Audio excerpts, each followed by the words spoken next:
I'm Kathu, and for my first ever video in English, I'm going to be presenting the Fifth Spirit Tarot by Charlie Claire Burgess.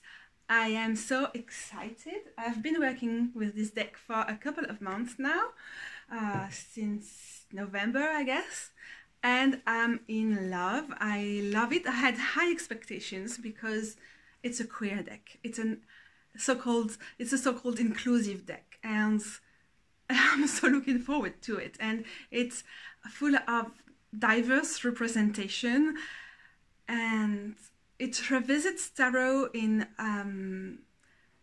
a way that's very, very respectful of the tarot system.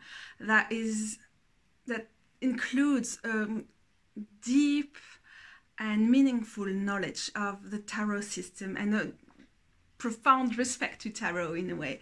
So I was not disappointed. I love working with this deck. It's really, it's everything to me. I am really happy to be able to give you my impressions about it. I could go on and on for hours, but I promise you it's not gonna last hours. I have to warn you though, little heads up here, my English is comme ci comme ça, because it's not my mother tongue, and also because I'm chronically ill. As time goes on, my attention goes, it decreases drastically, and my English gets more and more blurry, and maybe it doesn't mean anything anymore. But I hope you can be patient with me and just I'm doing my best, and I'm really excited to be able to speak about a deck that I love in language I'm not so comfortable in, but that will allow me to speak to a broader audience and a part of the tarot community that I love to communicate with, but that sometimes doesn't get access to all of my content because I tend to share more in French, especially on my blog. So I'm Kathu, my blog is kathutarot.blog, and I'm Kathu Tarot on Instagram, where I do share in English, however, and you'll find all the important links down below. Don't hesitate to have a look at that. You will also find the links to purchase this amazing indie deck, if self-published deck, if you fall in love as much as I have with this beauty. And I will be speaking about the guidebook that I love as much as I love the deck. It's the first time that I'm filming that way, so I'm a little impressed, but hopefully it looks okay. So first thing first, this is the box. It is quite sturdy. It looks recycled, which is a good thing. Okay, mine is in a terrible state, but then I'm really clumsy and I'm not looking good after my things. I mean, EDS doesn't make me want to pay particular attention to this kind of thing, so yeah, I guess it looks solid and good quality for anybody else than me, but maybe this says something about the deck and the quality of the box. I could have chosen a bag for it, but I really love this, so this is not something that I'm looking to do now. I'm just like, okay, I like this effect, actually. It looks very me. What's really cool about the box and the book is that you have all kinds of symbols that are also on the cards. So yeah, I mean, it's really, really lovely for me. What else can I say about it? Yeah, there's also an altar cloth that looks like that, and this book is the book that doesn't come along with the deck. You actually have a smaller guidebook coming with the deck. So this is the book that you buy separately, and I'm really happy I have purchased it, because it is like I'm gonna talk about it afterwards, but I'm extremely happy about the book. It's one of the best things about the deck, and there are many good things about the deck. okay, sorry, here. So, love it, sturdy, recycled, everything is cool about it. You have the suit symbols here. Don't mind the state, I think it's my fault. But yeah, if you're like really, you like things to be really, really, I don't know, in the perfect state, I would maybe I would maybe recommend to put it in a special bag. So, quality of the cards. As you can see, I've been using it, and because I have small hands, and I have tiny hands, and I have EDS, I do shuffle that way. That's why the corners are in the state that they are now. As I said, I'm not the most careful person when it comes to that, so really don't mind the scratches. I think it is because I'm the user, I'm the reader here. And anyway, I've been using it almost every day for a couple of months, and I think it's holding on, I don't know. Okay, I'm fine with it anyway. We're close to a window, so you have a sort of reverberation here. It is not shiny, it is not glossy, it's the window doing the thing. It's really textured.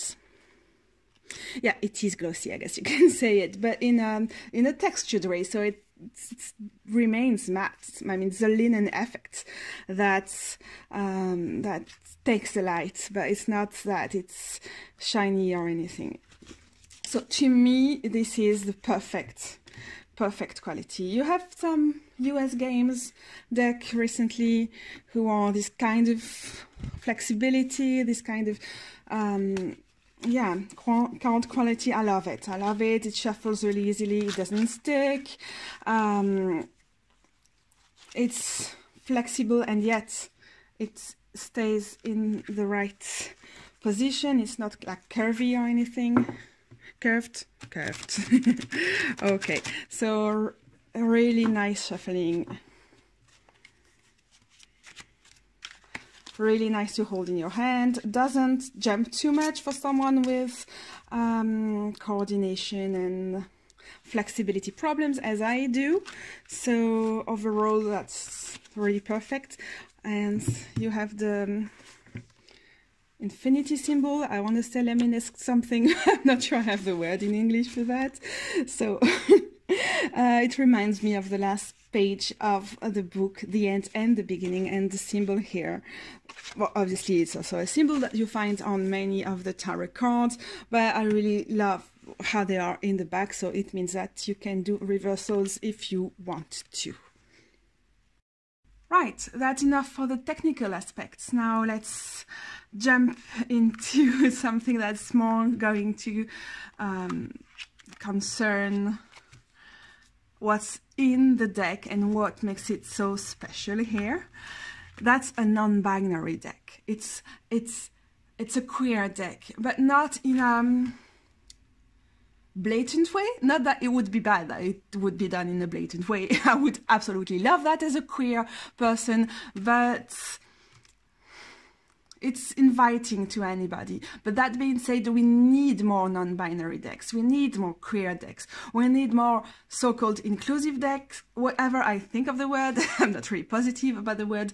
It's what they use, the artists, and I think it makes a lot of sense. So tarot for a world beyond binaries. So you have here traditional binary framework can be a barrier. I think it is, and I think even if it's not a barrier for you, it's a good thing to invite any reader to think beyond binaries anyway, and to stop excluding people from the tarot reading. So it makes a lot of sense. Full spectrum of human emotion, identity, and experience, as you can see. So the author and creator and artist is the tarot reader and teacher Charlie Claire Burgess, who uses the pronouns them, they, them, and tarot spreads and everything. Okay. So that's the basic ideas. I mean, you can find more about what they mean by beyond a world, tarot for a world beyond binaries, queering tarot and inclusivity in tarot. You can read it all on their website or on their Instagram. I invite you to go make some research on Charlie Claire Burgess's words, and the website, I think it is the Fifth Spirit Tarot. I'm not quite sure, but you can find it really easily. Let me check for you. Check it out. Okay, so fifthspirittarot.com and thewordwitchtarot.com. I forgot what their name was on Instagram and stuff, but yeah, The Word Witch. And I strongly recommend following them and their content. Yeah, I'm not gonna go into details because I think you can really easily find that there. Just maybe a little disclaimer about myself. I'm a cis person. I'm femme, I'm a lesbian, I'm queer, but I'm speaking here from my cis perspective or my cis gender experience, and I'm not primarily the person who can, I can relate, obviously, to anything that's in the deck, but let's say I'm not, I don't know the word in English. In French, I would say, je suis pas la première concernée. But I don't know how we'd say that in English. I'm no one to judge about non-binary bodies in this deck because it's not my lived experience, let's say. Maybe that's better.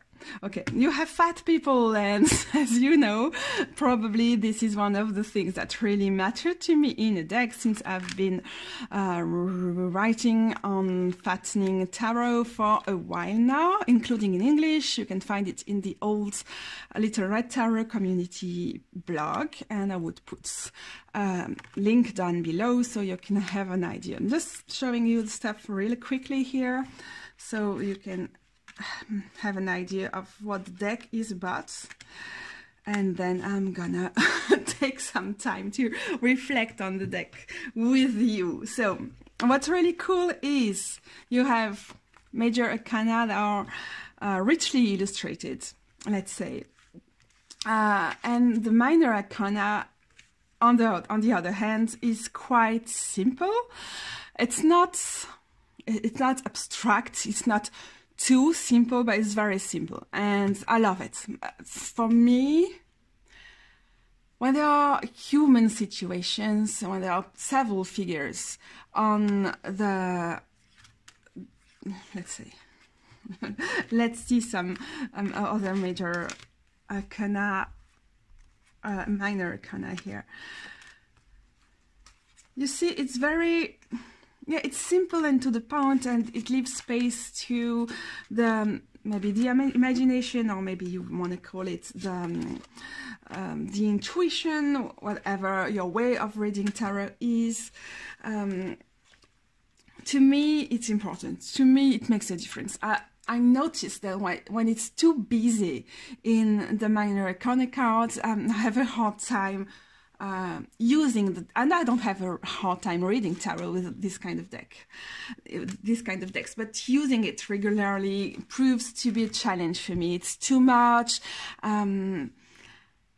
because the minor arcana speaks of a whole range of situations. To be too focused on human situations, humans' interactions or relationships makes it a bit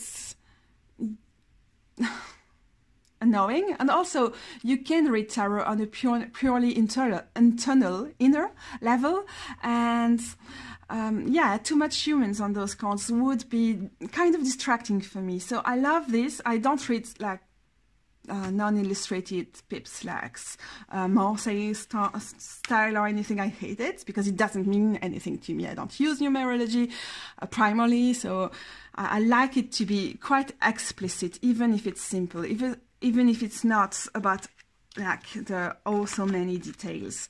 So this does the job for me. This is what I like. This is what speaks to me. It's not for anybody. I like it also that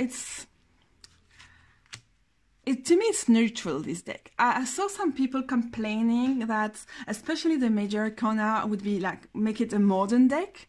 I mean, if you consider a deck that's diverse and representative of all the identities and situations in a society to be modern, I mean, that's too bad. That's too bad. What do you then consider to be non-modern? Like, in temporal, or like what does that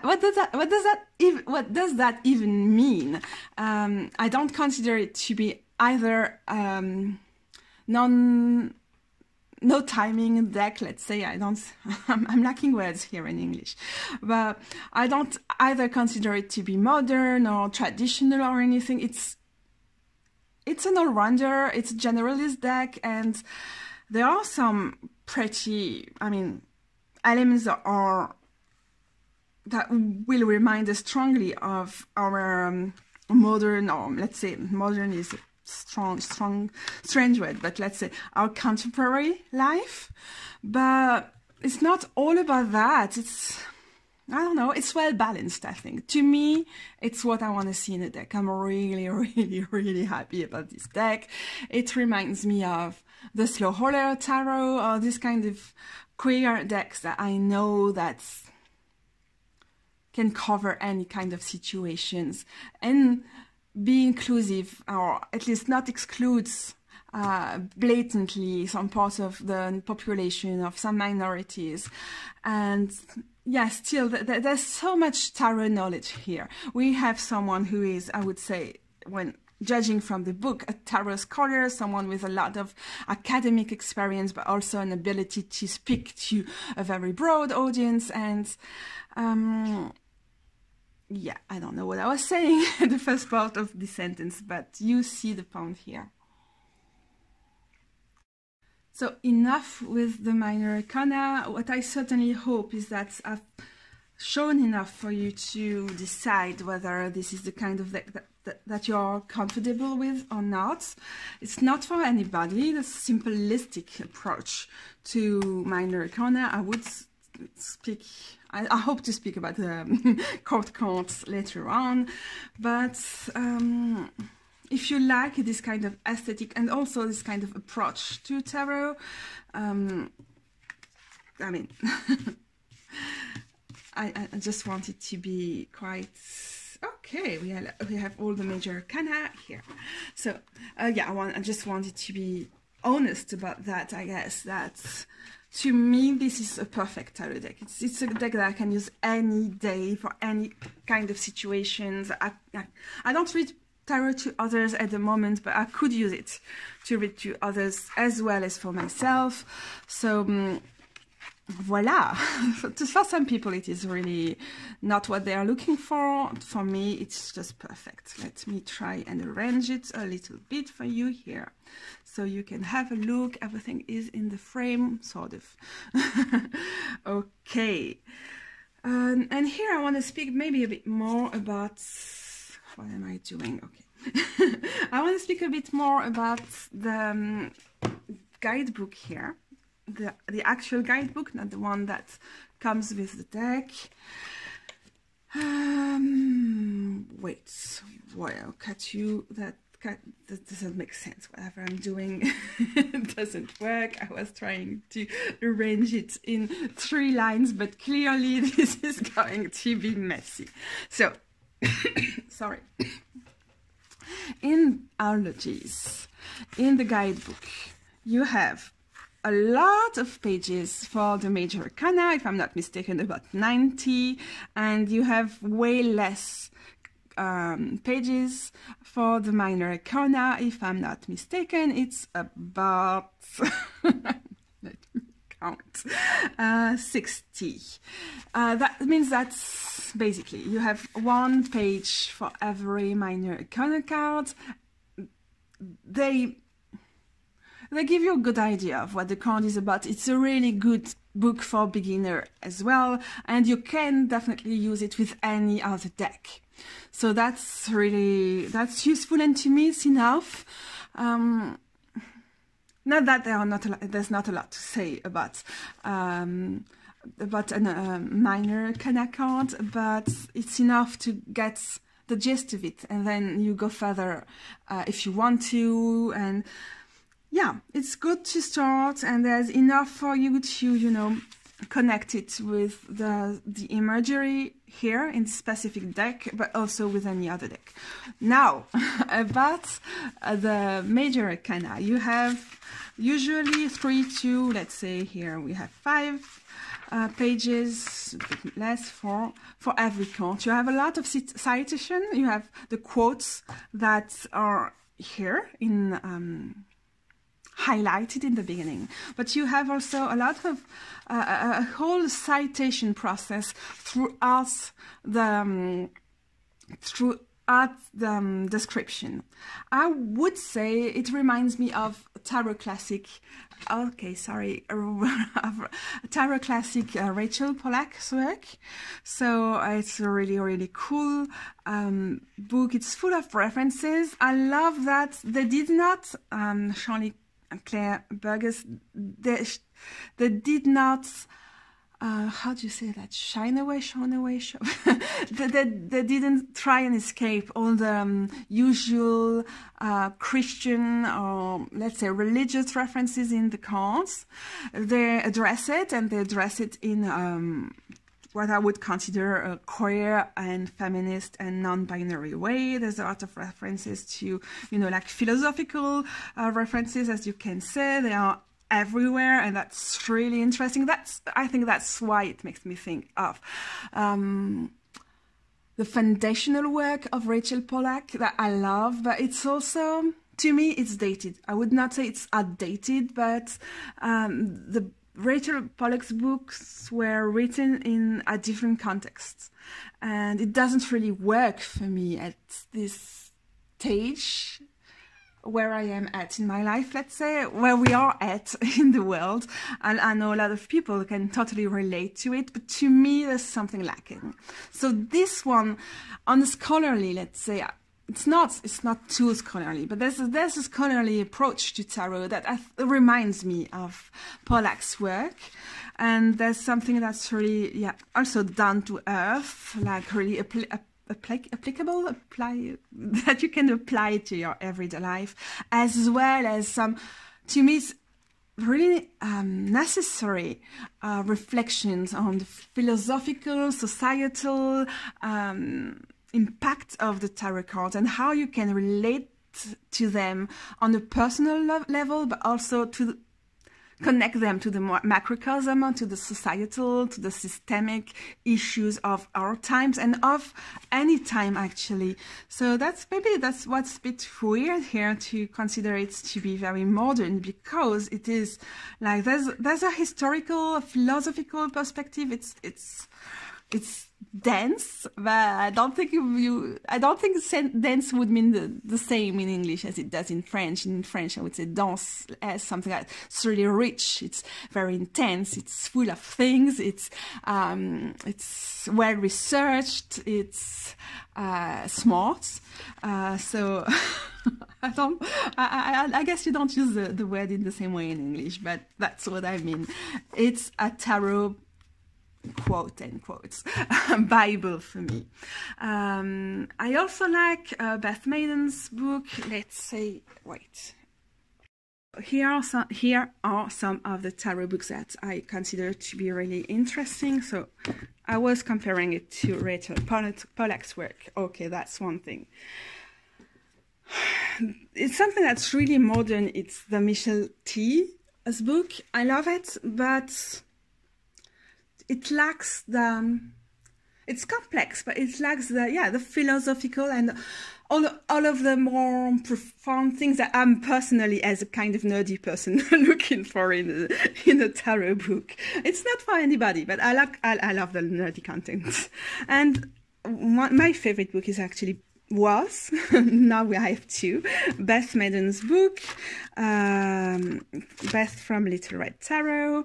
That's really, this one is really down to earth and can adapt to any situation in your day-to-day queer life, whether you're queer or not, but I mean, it's queer. And yeah, about the same kind of book. I would say that this one would go along very well as being also down to earth and applying to everyday situation, but with a bit more research on the philosophical and the historical and the gender theory and all the stuff. All of those perspectives are a bit more woven into this one. So they are, to me, complementary in a way, and I would definitely, if I had to just select 2 tarot books for the rest of my life, those would be the ones. So now I read this one in a day when I received the deck, because I felt like it was so important, it was inviting me. I haven't read it again, and I think I would need more time to really digest all the content, really work with the cards. It's not what I'm doing now, but yeah, that's something to keep in mind. It's full of astrological references too. You can read with the deck without the astrological correspondences and all this reflection, but I really like what, oh, there they are, what Charlie, sorry for my English pronunciation, has put into it. It's really subtle though, but here you can see Uranus with the Fool and the Taurus association with the Hierophant, so it's the sign of Venus, and Venus is here and Taurus is there. I got interrupted, so I'm just moving on.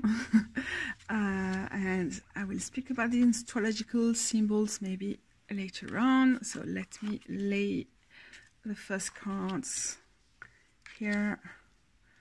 First line of the Major Arcana, a bit out of frame, but it's all right.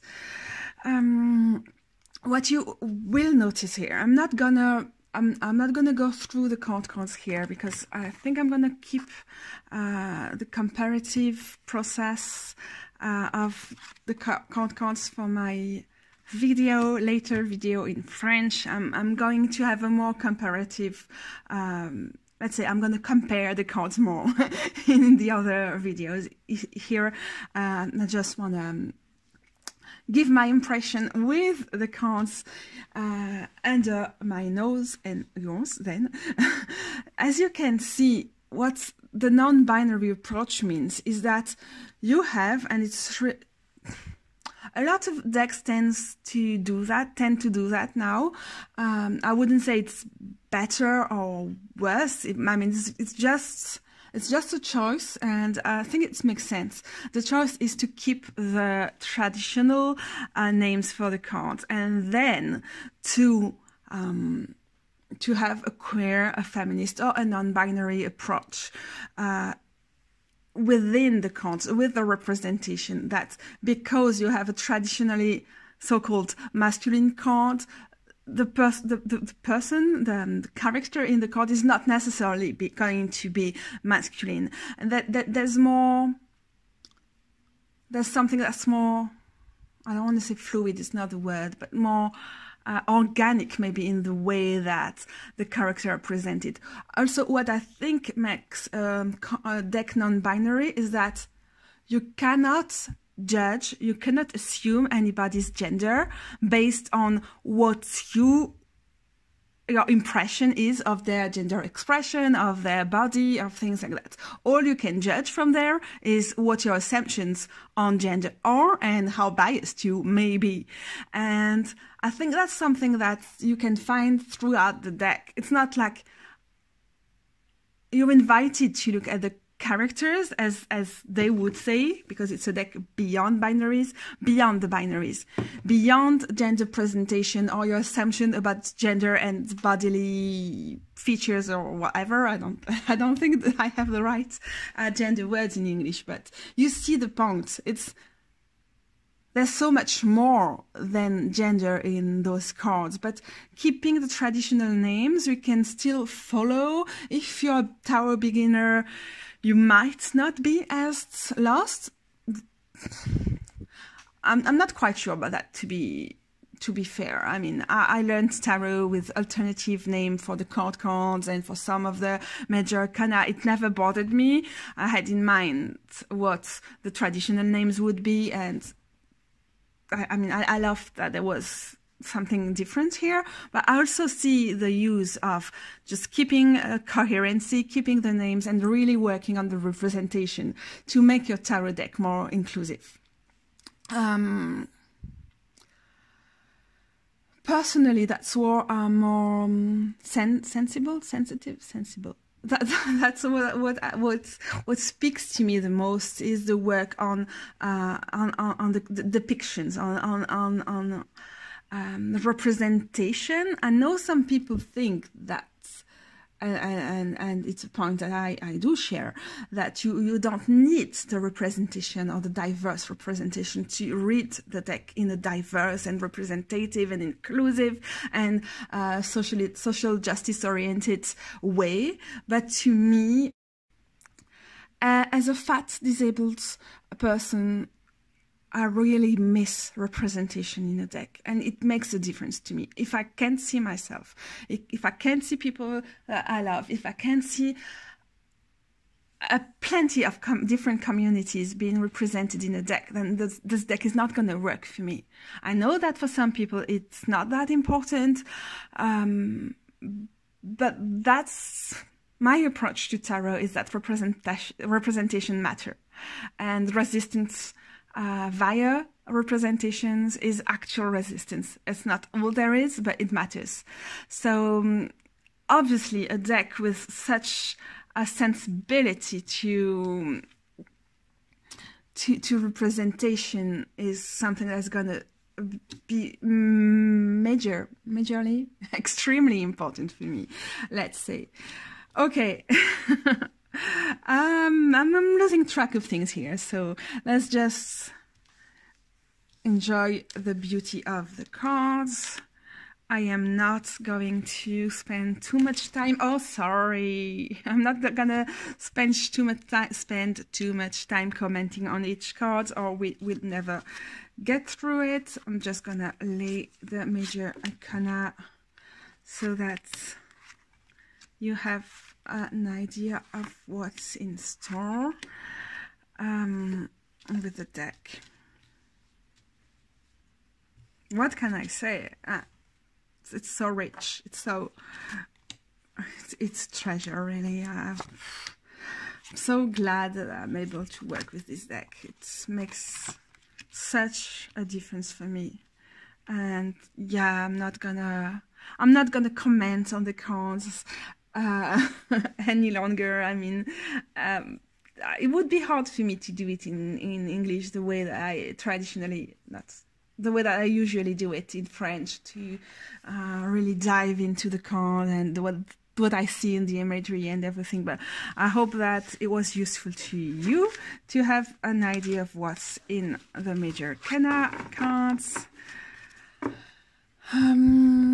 As I said, I'm not gonna speak more about the cards either, but let me just zoom in on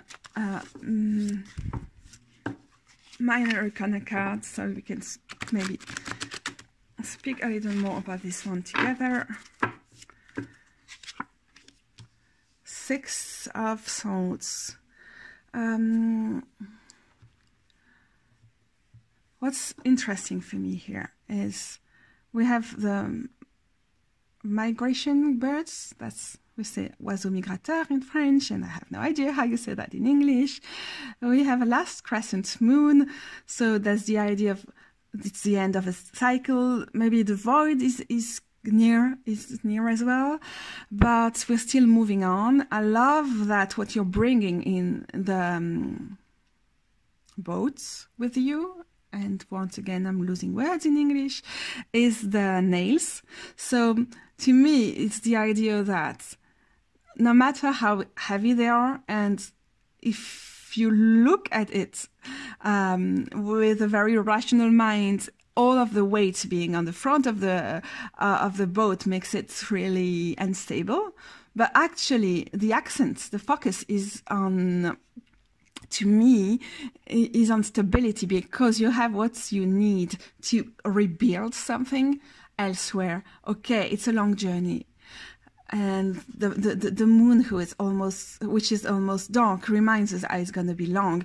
The seasonal aspect of birds' migration reminds us that as well. But there is this need to move on, and it's very it's eerie, it's surreal. There's nobody to drive. There's nobody actually in the card because there are no human figures in the minor arcana. But yeah, it brings something. So it brings a whole world into your mind when you see that. I would see a human face and upper body here, maybe. To me, it's a very hard card as well, because more than any other Six of Swords that I've ever seen, on this one, I have something that's really intense, sad, and revolting when I see it, because the migration birds make me think of all of the people who die in an exile process, especially in the Mediterranean Sea for the past. That there's been so much catastrophe and terrible things happening, and so many deaths for the past 5 or 6 or maybe more years. Yes, more, because time pass and the European Union doesn't do anything to make it more okay. Quite on the contrary, we're really violent and terrible towards migrants here in Europe. So yeah, there's another layer here in this card that makes it more impactful, not in a way that... It also makes me feel bad, and I've journaled about it, because there's something of...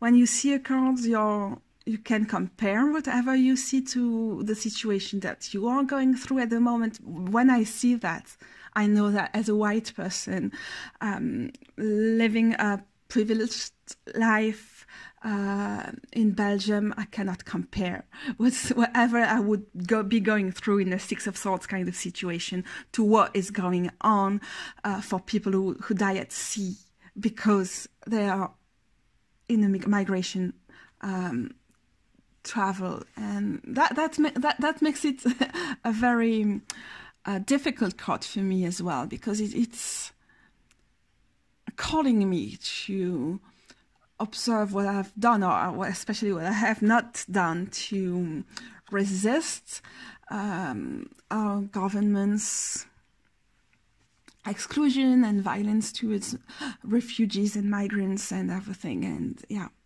so I wouldn't say that every single card in the deck calls for so much reflection, but this one is really multi-layered for me, and in a tragic and hard way, but also to remind us who we are as human beings and our privileges. I would certainly not say that it was the intention of the artist when they draw this card, but that's what it says to me. And here we have another card.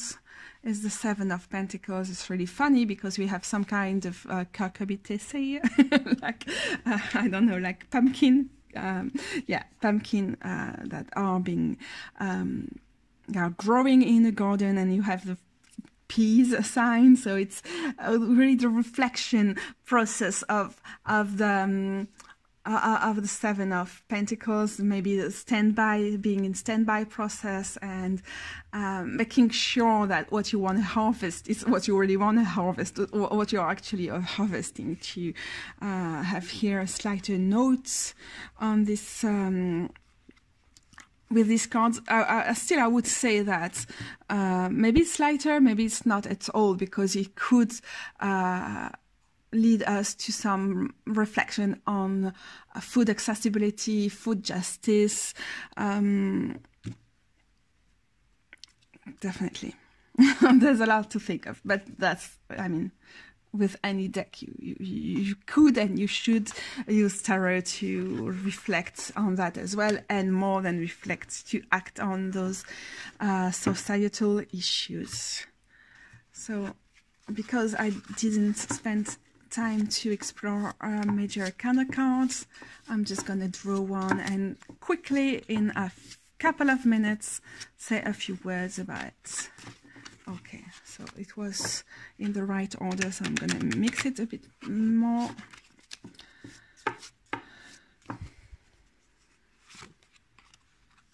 Strength. There's something interesting. I don't know if you can see it clearly in the cards. If some of the details are in white.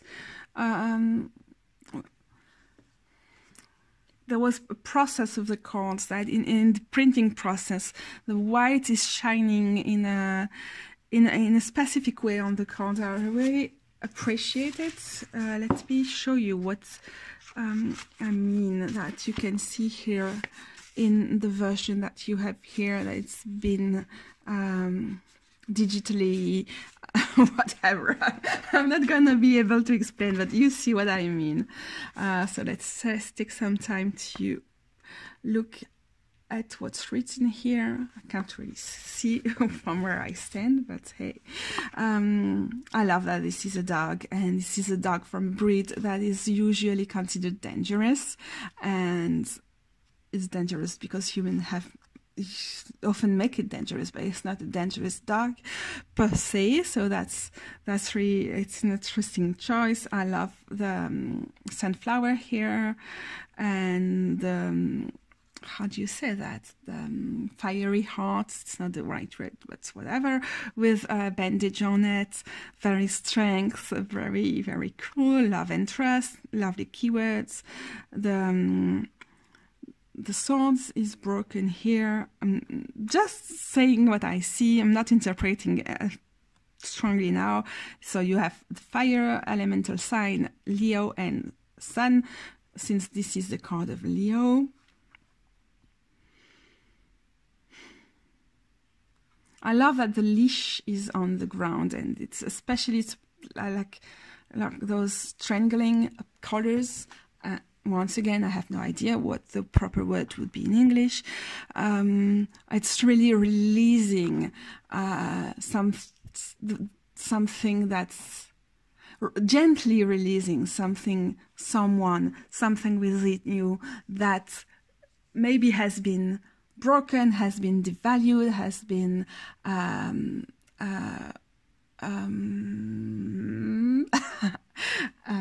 despised, and to make peace with it. And because there's love and trust and going beyond, not beyond, but dealing with trauma and fears and everything that you've been through, that there is this really, yes, peaceful, soothing, gentle energy that goes with the strength card that I really love. I love I love the peaceful expression on the person's face as well. So let's just take some time here to just compare the presentation of the booklet and the guidebook. So the little white book would say here, just the keywords: inner strength, compassion, bravery, bravery through vulnerability, befriending with the wild within, and also a quote: bravery isn't the absence of fear, but the strength to do it anyway. Face what scares you with compassion. I love that. I mean, what a beautiful way to phrase the strength, to summarize the strength card. And you have the same words here, but all the description is way more in depth, I would say. I have nothing more to say. I just love these cards.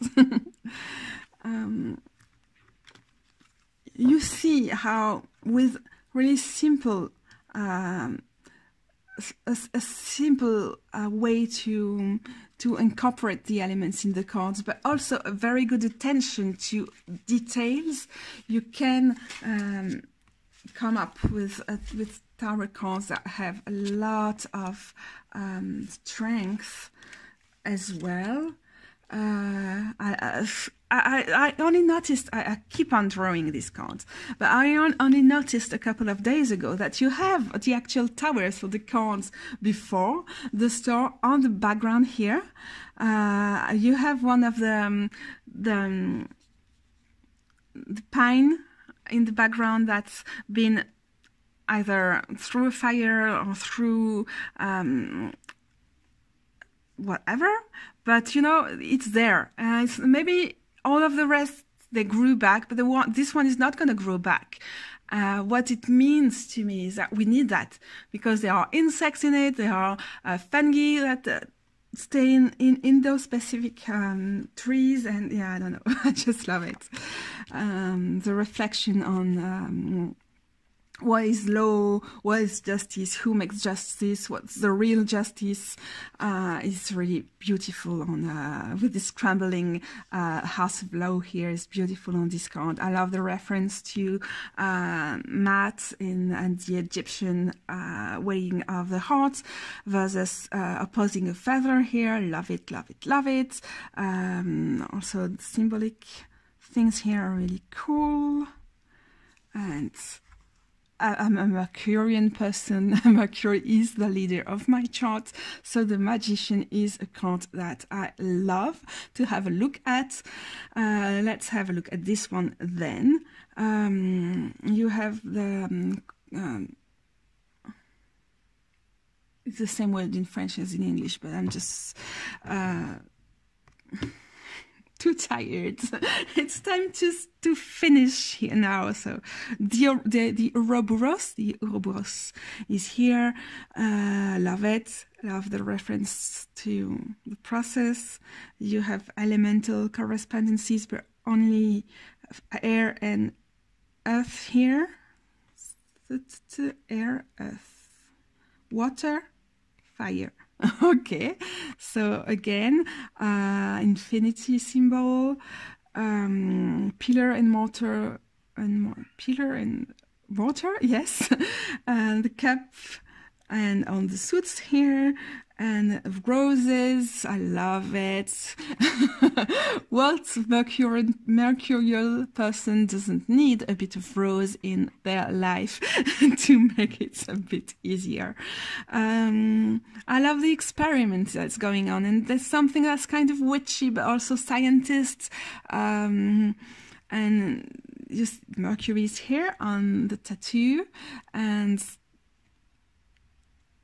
their eyes are looking upwards, like channeling this energy, this cosmic energy, channeling power, as is really specific to the Magician. So that's something that's really precious to me. There's not too much elements, but there's a real attention to detail, and that's because the person who made this deck has a really good background on the theory of tarot, on the history on tarot, on the diversity of what it is like to do tarot. And it's a deck that would suit any kind of purpose when you read tarot. I mean, some people do read tarot for divinatory purpose, other for self-exploration and introspection, and all the many storytelling, all the many reasons why you want to read tarot are encompassed. They are possible anyway with this deck, because it's so full of diversity. See, and it's traditional in the sense that there's a reference, there's a clear reference, and the reference maybe towards the Waite-Smith deck, but also it's very imaginative. It's really pushing us towards other interpretation as well, as you can very much see with the Eight of Swords. I love that in the suits, you have no mention of the suits even in the Ace, and knives, scissors, you have sharp elements to represent needles, to represent the sword suits, but it's not necessarily always needles here, always swords. Same here with the cups. You have glasses and cups on the 10 of cups, but here it's different. It's more like buckles. Oh, my English is gone. It's time to finish. No words left. But yes, time to stop. Just showing a couple more cards because I love them. Et voilà. Thanks for bearing with me until the very end of this video. I hope you enjoyed it. I had fun for a first video, YouTube video in English. It was quite an exercise, but I'm glad I stepped up to meet the challenge. And yeah, I guess I had so much fun that I will probably do it again, even though most of my content is going to keep on being in French, because it's so much easier, and it's easier to understand me in French, I assure you. I know my accent is a bit weird. Belgian weird girl pronunciation a bit bleh, but I hope you understood most of what I meant to share. And yeah, it was really nice for me. See you soon and take care.